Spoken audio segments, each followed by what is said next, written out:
As some of you may know, we have a issue at the juvenile courts in America. Well, it's not really necessarily the courts, but the Child Protective Services and how they use the courts. And there's been some rumblings of also those involved at the circus. Former senators have come out. We got the state of Texas wants to do a complete overhaul on the Child Protective Services. Many states, Kansas, about a year ago, 70 kids just go missing from the system, and lots of inconsistencies. So I'm going to show you something I've been dealing with in the county of San Diego, trying to get to the bottom of a situation of who the judge was at a certain hearing, and some other I'll say what I feel is fraud. I mean, you guys can judge this and see for yourself. I'll try to do this as quick as possible. I know it is law, and however, we got kids in this country that your kids are controlled. If you're a kid, you're controlled, you were controlled. Every kid that comes out here with the mothers in this country and almost the planet has a Child Protective Services that, a lot of parents are upset. Everyone that goes through that system gets upset because it's usually a one-sided affair, and I'm going to show you what I feel is legal misconduct, and you can take, judge for yourself. So here, let's take a look. You'll find out why I'm going this way. Just bear with me and just go along for the ride here. So let's declare who's an attorney at this case. This is for the mother in this case. God bless her, but she had an attorney that looks like she likes a little funny business. Declaration attorney says, I am the attorney for the parent, and this is August 13th, 2015. I've been dealing this with a while.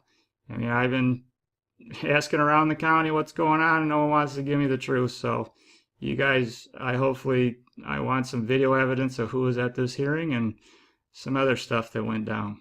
So 8/13/15, notice the handwriting, Berta Atkinson, that's her handwriting. Again, August 13th, Berta Atkinson clearly stating that she is the attorney of record for Christian's mother. My son Christian had leukemia, and they forced him into medical experiments, and I haven't seen him since this time. He was in a coma. No one called me. I went to see him. I was taken to court to get a restraining order for trying to see my son for knocking on the door. The judge did deny that. Saw the truth of it. However, it's been a roller coaster ride in this situation. So as you see here, Berta Atkinson clearly stating that she's the attorney. Now on this is the final order for Christian. And up here in the attorney box, it says attorney or party without attorney. Remember on the page prior, we saw that Berta Atkinson stated she was the attorney. So this, of all the attorneys that will probably watch this, don't you put your guys' name here? Jennifer should not be on there. And in pro per, that means self-represented. Clearly we saw on the prior page, Berta Atkinson is the attorney. On 8/13/15, on 8/13/15, who's the attorney? Pro per, self-represented. See, this is juvenile court. Win at all costs. Mother was not pro per. This is where the attorney should be. And now let's look at here on 8/13, who's the judicial officer? This is Imhoff, God bless him, Michael Imhoff. And then we'll see on the minute order of the same day, it says John P. Leonard was the judge, judicial officer. Remember, this is Imhoff.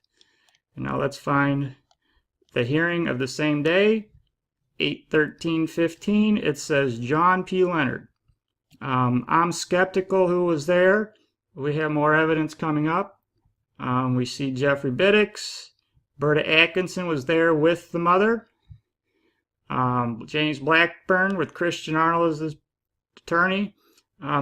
James, Christian says you're fired, and he's probably going to be suing you once he finds out about this. Christian doesn't know about this, and I really don't want to tell him. I just want to see him. So again, we got John Leonard on 8/13, August 13. Who does it say here in the final order? 8/13, Imhoff. So inconsistent. And then, James, you asked for a continuance. I think, yeah, that didn't happen. So here we got a computer-generated image of the signature. That's cut. See, that's cut right there if you get close. 8/13, clerk certified. So Drain the swamp. Yeah, we got to drain that swamp. Oh, here's Ballotpedia. John P. Leonard was Riverside County. I mean, this is San Diego County. And John P. Leonard retired 2 years prior in Riverside. Christian Arnold orders from San Diego County. So she retired 2 years prior to this. And here's evidence that the County of San Diego attorneys know about this. You know, I appealed it. I didn't even really realize the significance of this. I argued a different argument than this. I wasn't there. They told me a couple minutes before the hearing, hey, get down here. You got a case. I mean, we'll talk about what happened in another video, but I just want to start out with my series of videos with the misconduct. So at the detention hearing was held in the same courtroom and before the same judicial officer that handled the hearings in the first dependency case. This is about my son Christian's leukemia and different things. So that's the same judicial officer as Michael Imhoff. Okay. Interesting way to say Michael Imhoff. Why not just say Michael Imhoff? So this is a second hearing in a custody case at the juvenile court. At the jurisdiction hearing on August 13, 2015, the mother was present with counsel. Well, what about the judge present? They don't state it. Because I said, Michael Imhoff was there and documents say John Leonard's there. Well, they had 2 judges down there. They want kids so much. Let's bring in 2 judges. We want this guy's kid so bad. We'll get 2 judges down there. Someone will find him guilty. So, and then here's a third hearing. Mother was present with counsel. Once again, the hearing was held in Department 9 of the North County San Diego Juvenile Court before Commissioner Imhoff. Commissioner Imhoff is, I've been in there before and seen him, and he's easy to recognize. And so by law also what makes this inconsistent is the attorneys of record must be sent the final order. Not one attorney was sent final order. This is all should be attorneys in here. County attorney, Christian's attorney, the mother's attorney. I didn't have attorney. I wasn't even there. So that's void right there. This is a void order. Kaiser Permanente gave me my son experimental chemo because of this order. And so August 20th, Imhoff doesn't notice there's not one attorney on there? I mean, that's pathetic. Oh, and here's the kicker. Here's the beauty of it all. This is what makes it just obvious that juvenile court needs to be looked at very seriously. So I sued Kaiser Permanente and the CEO because I told him, because they were already doing experimental chemo, specifically my toxintrone. I didn't want that in Christian. It gives you leukemia. It burns the bone marrow where you can't produce white blood cells anymore. Christian, there's other things in experimental chemotherapy out there. So there's a summons. Bernard Tyson, he's the CEO. Now look at here the date. October 6th, 2015, 11:30 a.m. Now what day was the final order filed? October 7th, 2015. This is nearly 2 months after the final order, the fraudulent final order, in my opinion, was signed by Mr. Imhoff. So it took him almost 2 months to file it, but within 24 hours of me suing the CEO. In this country, obviously we have some issues with how the people are being treated by people in authority, or so-called authority, and the CEOs of companies just getting away with whatever they want. So here's Bernard. He's big-time CEO. I read his divorce documents from his wife. And I could say some things right now of, in this country we have a big issue with something, and his wife, I'm not going to say too much.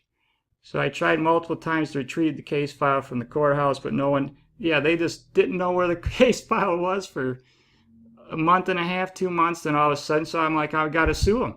There's no file, no order to be doing what you're doing. I'm suing you. And I sued him, and then he must have obviously called the clerk and got himself the order filed, and that was his defense. So, but I didn't know all this at the time, so now I know, and, and I put it out there and hopefully I don't get shot. If I do, I'm not suicidal, everybody. If I do, it's we're in California, is all I know.